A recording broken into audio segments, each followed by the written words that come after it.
નમસ્કાર વિદ્યાર્થી મિત્રો, કેમ છો? મજામાં જશો એવી આશા સાથે આપણે આજના વિડીયો વિશે વાત કરવાની છે. અને આજના વિડીયોમાં જે તમારો મેઇન ટોપિક છે એ રહેશે આપણો સ્પેશિયલી જે નવો સિલેબસ આવ્યો છે એ. મને નવો સિલેબસ છે કોના માટે? નવો સિલેબસ અહીંયા વાત કરવાનો છે આપણે સ્પેશિયલી ઇંગ્લિશનો. New English syllabus for TY BCom ના વિદ્યાર્થીઓ માટે. તમે જોયું હશે કે ટીવાય બીકોમ ના વિદ્યાર્થીઓ હજી ઘણા કન્ફ્યુઝ છે કે સર અમારે સિલેબસ છે શું? અને સિલેબસની સાથે સાથે આપણે બીજી એક વસ્તુ પણ ડિસ્કસ કરવાની છે, એ છે પેપર સ્ટાઇલ. તો થોડો પણ સમય વેડફ્યા વગર ચાલો આપણે શરૂ કરીએ આપણો આજનો વિડીયો, જે સ્પેશિયલી કોના માટે છે? સેમ 5 ના વિદ્યાર્થીઓ માટે છે. તો ચાલો શરૂ કરીએ, જેની પર તમને પેપર સ્ટાઇલ અને સિલેબસ જાણવા મળશે. અને એ પણ કઈ જગ્યાએ? ખાસ એજ્યુકી ધ એજ્યુકેશન હબ, જેના પર હું સુશીલ કરસરિયા આપ સૌ વિદ્યાર્થી મિત્રોનું હાર્દિક સ્વાગત કરું છું. તો ચાલો સૌથી પહેલા વાત કરીએ કે સર અમારે ટેક્સ્ટ બુક કઈ છે. ઘણા વિદ્યાર્થીઓને એ જ ખબર નથી કે ટેક્સ્ટ બુક કઈ છે. તમને ખબર છે? તો સારી વાત છે. ચાલો ટેક્સ્ટ બુકમાં આપણે અહીંયા નામ જોઈએ તો છે એસ્પિરેશન્સ, જે છે ઇંગ્લિશ ફોર કરિયર્સ. ઓબી નો મતલબ શું છે એ આપણે પછી સમજશું. પણ અત્યારે તમારે જે બુક છે એ બુકનું નામ છે એસ્પિરેશન, સેમ 5 માટે. ઓકે, અને સેમ 6 માં એ જ છે. બસ એની અંદર જ એ તમારે એક જ બુક લેવાની છે, જે સેમ 5 અને સેમ 6 બંનેમાં ચાલશે. બંનેનો સિલેબસ એક જ બુકની અંદર આપી દીધેલો છે અને એની જ અંદર ટોટલી વસ્તુ છે. હવે આપણે વાત કરીએ ને સિલેબસની, તો વિદ્યાર્થી મિત્રો તમારો સિલેબસ આ વખતે ઇન રિયાલિટી ઘણો કામનો છે, તમારા ફ્યુચરને રિલેટેડ, કે ફ્યુચરમાં તમારે ઘણો કામ લાગે એવો છે. અને એટલા જ માટે સાથે સાથે બીજી એક વસ્તુ કે થોડોક લેન્ધી પણ છે. બરાબર? હવે એમાં 4 યુનિટ છે ટોટલ. કેટલા? 4 યુનિટ.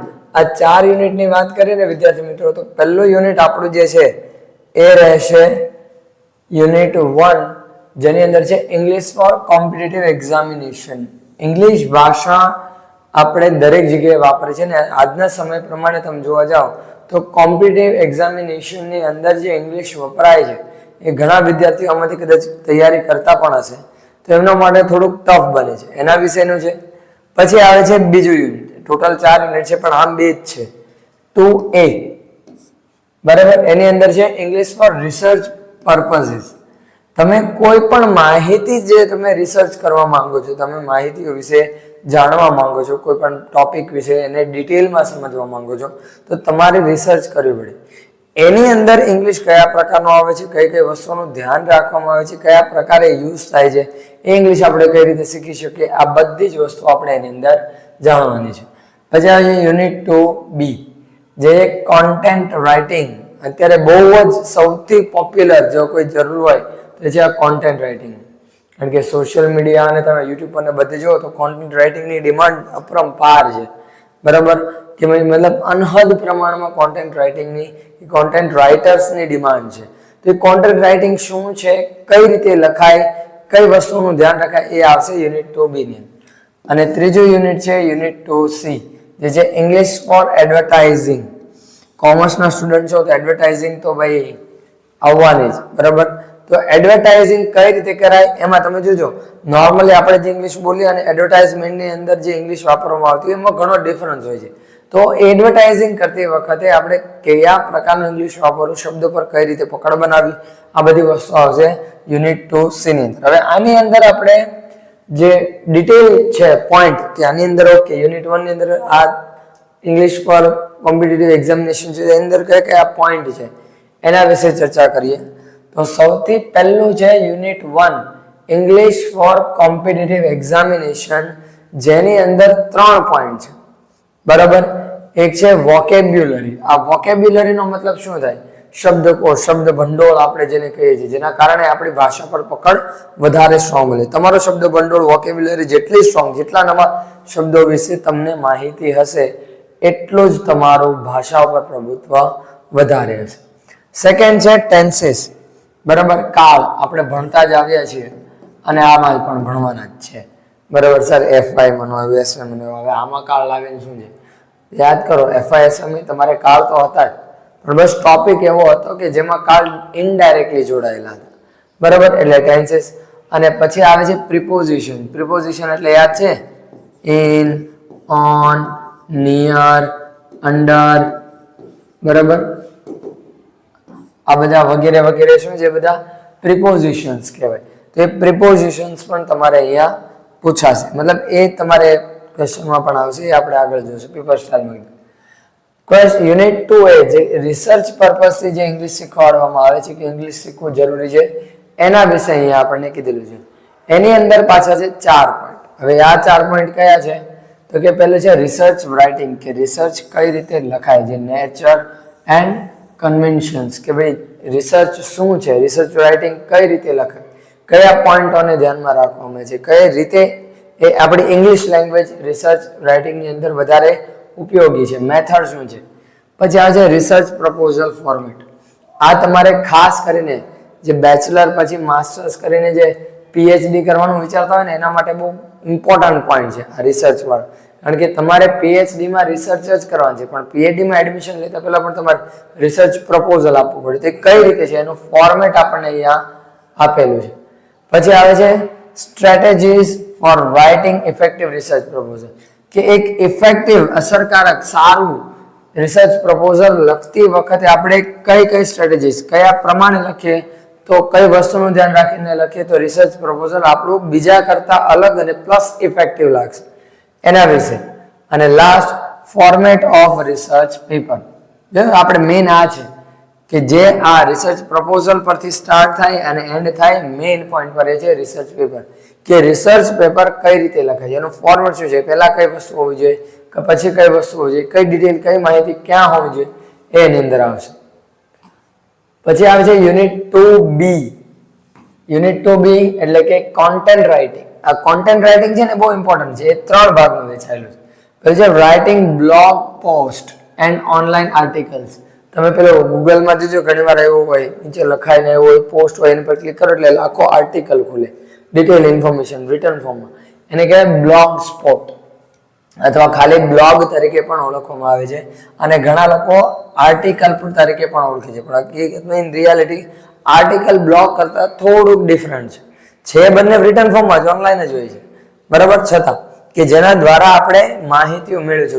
ઘણા લોકો છે આર્ટિકલ્સ રીડ કરીને પણ ઘણી ઇન્ફોર્મેશન મેળવે છે. પછી આવે છે રાઇટિંગ ફોર વેબસાઇટ્સ, કે ઘણી વેબસાઇટ એવી છે જેની પર આર્ટિકલ્સ મળતા હોય. ફોર એક્ઝામ્પલ બાયજૂસ છે, અનએકેડમી છે, બરાબર, ફિઝિક્સ વાળા, અને ઘણી બધી એવી જે વેબસાઇટો છે કે જે લોકો પોતાના ઓરિજિનલ કામની સાથે એનું જે કામ છે એને રિલેટેડ, એની સાથે કનેક્ટેડ ઇન્ફોર્મેશન શેર કરતા હોય છે બ્લોગની મદદથી.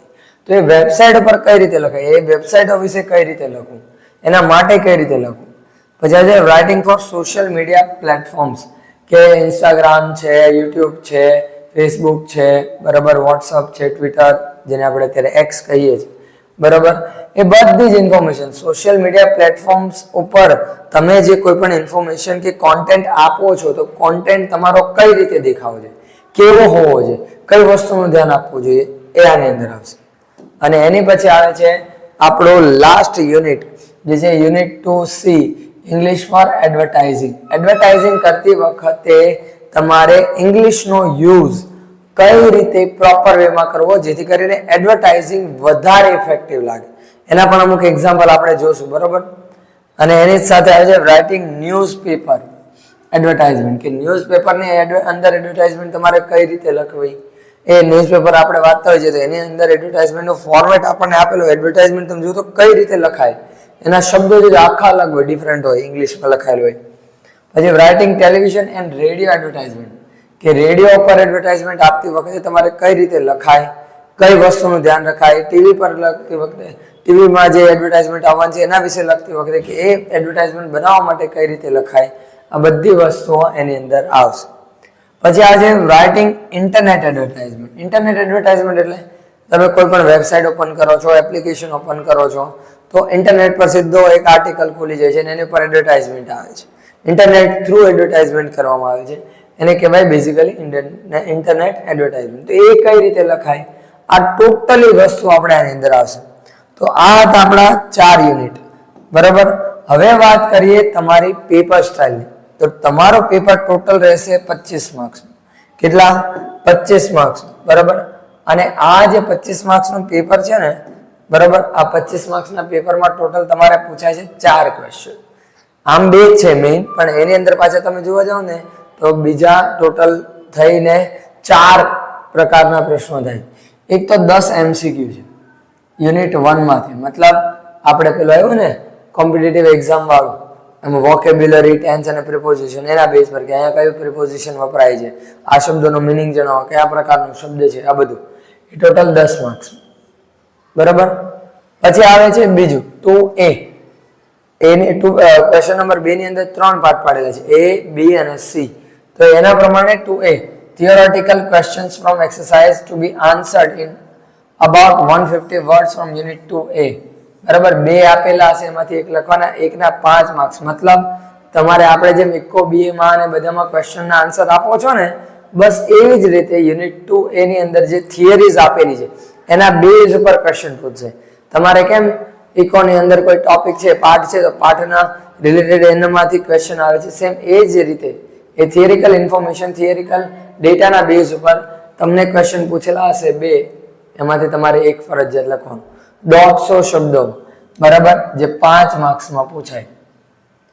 પછી આવે છે B, practical question from unit 2B. Practical question મતલબ ઇન રિયલ લાઈફ એ કદાચ એપ્લાય કરવાનું થયું હોય તો કઈ રીતે તમે એપ્લાય કરો, એની impact in real life basis ઉપર તમે તમારી રીતે વિચારીને લખવાનું છે.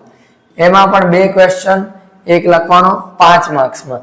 જેમ કે આની અંદર કયા ટાઈપના ક્વેશ્ચન આવે, બ્લોગ રાઇટિંગ, ઓનલાઈન આર્ટિકલ લખવાનો, વેબસાઇટ માટે આર્ટિકલ લખવાનો, કોન્ટેન્ટ કઈ રીતે સોશિયલ મીડિયા પર રજૂ કરવું, કે કોન્ટેન્ટ રાઇટિંગ સોશિયલ મીડિયા માટે કઈ રીતે ઉપયોગી છે, આ બધું આવશે. આમાંથી 5 માર્ક્સ. અને લાસ્ટ આવે છે 2C, બરાબર, જે 5 માર્ક્સનો છે અને એની અંદર આપણને પૂછેલું છે પ્રેક્ટિકલ ક્વેશ્ચન્સ, સેમ આની જેમ, પણ ટોપિક બસ અલગ છે. એ શું છે, analyse a popular ad or design classified newspaper ads. કે ન્યૂઝપેપરની એડ જે હોય છે એને તમારે જોવાની છે અને એના બેઝ ઉપર તમારે જાતે ઇમેજિન કરીને લખવાનું કે આ એડમાં આ વસ્તુ છે, આ ધ્યાન રાખવાનું છે, આ રીતે રિપ્રેઝેન્ટ કરેલું છે, બરાબર, એ બધું. પછી આ છે ડિઝાઇન ટીવી ઓર રેડિયો એડ્સ, એડવર્ટાઇઝમેન્ટ બનાવવાની આવશે, બરાબર. પછી ડિઝાઇન ગૂગલ એડ્સ, આ મીન આવી ગૂગલ એડ્સ કઈ રીતે બને છે, અથવા તો આમ સિમ્પલ ભાષામાં કહું તો ગૂગલ માટે એડ તમે કઈ રીતે બનાવો.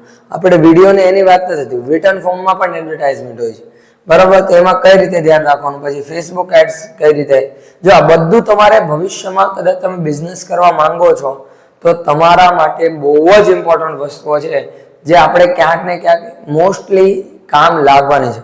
અને એના વિશે આપણને શું આપેલી છે, માહિતી આપે છે. એ જ પ્રકારનો ટોપિક આપણે આપણા સિલેબસમાં આ વખતે વેનેસડે એડ કર્યો છે અને એની જ સાથે એ જ પ્રકારની જે ક્વેશ્ચનરીઝ છે આપણને અહીંયા મૂકેલી છે, બરાબર.